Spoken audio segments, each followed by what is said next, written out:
Hi, you are watching the Times News. Israeli soldiers kill 2 Palestinians near Nablus. Incident comes as Israel says it will ban Jewish visitors from Al-Aqsa for the rest of Ramadan. Israeli soldiers have shot dead 2 Palestinians, according to Defense Minister Yoav Gallant. Gallant said on Twitter on Tuesday, "I commend the actions of the soldiers who eliminated 2 terrorists who opened fire on them near Ilan Moreh, near the West Bank city of Nablus. Their successful operation prevented an attack against Israeli citizens," Gallant later said in a statement. Earlier, the military had said its forces neutralized 2 men and found rifles and handguns at the scene. Local Palestinian sources from Nablus told that the bodies of the 2 men, identified as Mohammed Abu Dra and Saud al-Titi, were taken by the Israeli military. Al-Titi was a member of the Palestinian Authority security forces, while Abu Dra was a former detainee who spent 7 years in an Israeli prison, the sources said.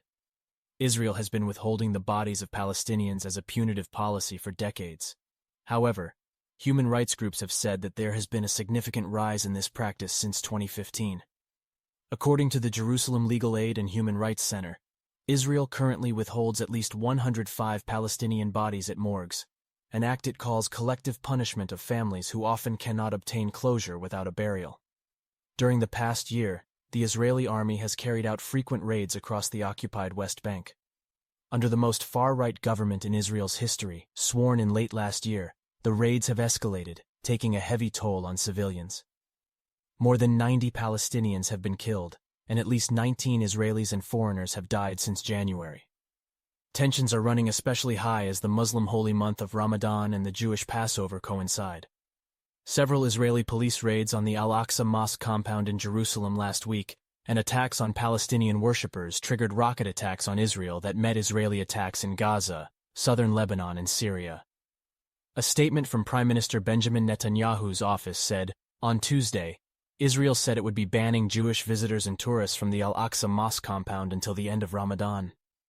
In previous years, Israel has also banned Jewish visits to the compound during the last 10 days of Ramadan.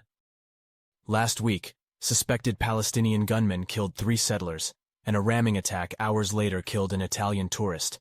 No groups claimed responsibility for either attack.